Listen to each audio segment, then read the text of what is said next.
আসসালামু আলাইকুম, নমস্কার। আমি সৌরভ মণ্ডল দেব। আবার চলে আসলাম নতুন একটি ভিডিওর সাথে।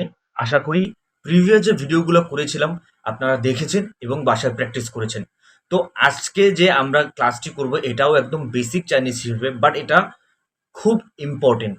কারণ আমরা যখন কথা বলতে যাই এই ৩ টা শব্দের কোনো বিকল্প নাই। তো এর জন্য আমি ভাবলাম যে কেন না আমরা শুরু করি যেটা খুব ইম্পর্টেন্ট ওটা দিয়েই। ঠিক আছে?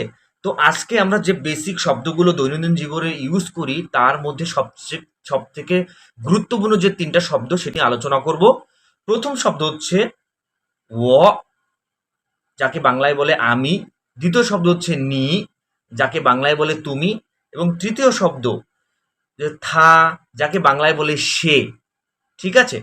কেন এই ৩ টা শব্দ আমি চুজ করলাম? কারণ এই ৩ টা শব্দ যদি আপনি প্র্যাকটিস করেন এবং এই ৩ টা শব্দের প্রত্যেকটার ৬ টি করে শব্দ আছে এবং এই ৩ টা শব্দের টোটাল আছে ১৮ টা শব্দ। এই ১৮ টা শব্দ যদি আপনি বাসায় ঠুটস্থ মুখস্থ করেন, আপনার বেসিক চাইনিজ সেন্টেন্স মেকিং এ অনেক হেল্প করবে। তো শুরু করি ফেলি। ঠিক আছে? শুরু করে ফেলি। রাং ওমেন খাইশি সুশি বা। হচ্ছে অ এর সাথে আবার আপনি লাগাই দিলেন দ্য, সেটা হয়ে গেল ওয়াদা। আমি অবশ্যই স্ক্রিনে লিখে দেব ওয়াদা। এরপর হচ্ছে ওয়ামেন, আবার ওয়ামেন সাথে দা লাগাই দিলে ওয়ামেন দা। এরপরে হচ্ছে ওয়াশে, ও এর সাথে সি লাগাই দেওয়া হয়েছে ওয়াশে। এবং এরপরে ওয়ামেনের সাথে আবার লাগাই দেওয়া হয়েছে ওয়ামেন সে। তো একসাথে যদি বলি ওয়াদা, ওয়ামেন, ওয়ামেন দা, ওয়াশে, ওয়ামেন সে। ঠিক আছে? ঠোঁটস্থ মুখস্থ পড়তে পারে। এবার এবার ঠোঁটস্থ মুখস্থ এটা বলতে হবে। ঠোঁটস্থ মুখস্থ বলতে পারলে আপনার মুখের জড়তা কেটে যাবে। আরও জড়তা কাটানোর অনেক টেকনিক আমার কাছে আছে। এগুলো আমি আপনাদের, আমি যেমন নিজে শিখেছি আমার স্যারদের কাছ থেকে, তেমনই ভাবে আমি আপনাদেরও শেখাবো। তো পরেরটা হচ্ছে নি। তাই নিটা যদি সিরিয়ালে বলতে চাই নি, নি দা, নিমেন, নিমেন দা, নিশে, নিমেন সে। এরপরে হচ্ছে থা, থা দা, থামেন, থামেন দা, থাসি, থামেন সে। এখন এগুলো যদি মুখস্থ বলতে চান একসাথে তাহলে এভাবে বলবেন ও, ওদা, ওমেন, ওমেন দা, ওশি, ওমেন সি, নি, নি দা, নিমেন, নিমেন দা, নিশি, নিমেন সি, থা, থা দা, থামেন, থামেন দা, থাসি, থামেন সি। এভাবে মুখস্থ বলে যেতে হবে কিন্তু আপনার।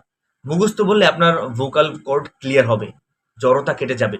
এবং আপনি যখন বেসিক চাইনিজ, আপনি যখন নতুন চাকরি অবস্থায় যাবেন আপনি তো অনেক ভোকাবুলারি মুখস্থ করে যাবেন, ভোকাবুলারি রেডি করে যাবেন। সেই ক্ষেত্রে দেখবেন আপনার সেন্টেন্স মেকিং হচ্ছে না, because of your basic is too much weak. Basic is very important. ঠিক আছে? আমাদের স্যার যেভাবে আমাদের শিখাইছে ওটাই আমি আপনাদের ফলো করছি। ঠিক আছে? শেখানো ট্রাই করছি। তো বেসিক শিখতেই হবে। Without basic you are nothing.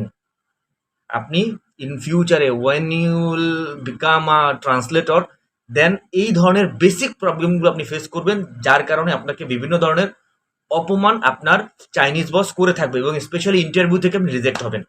তো আজকের ক্লাস এই পর্যন্তই। আমি চাই এই এই এই ১৮টা শব্দ আপনি বাসায় সুন্দরভাবে মুখস্থ করেন। ঠিক আছে? এর সাথে আপাতত কোনো সেন্টেন্স মেকিং এর দরকার নেই। আমি মিনিমাম ১০টা ভিডিও করবো এরকম বেসিকের উপরে, খুব ইম্পর্টেন্ট যেগুলো। এরপরে আমি সেন্টেন্স মেকিং কিভাবে করতে হয় সেটাও দেখিয়ে দেব।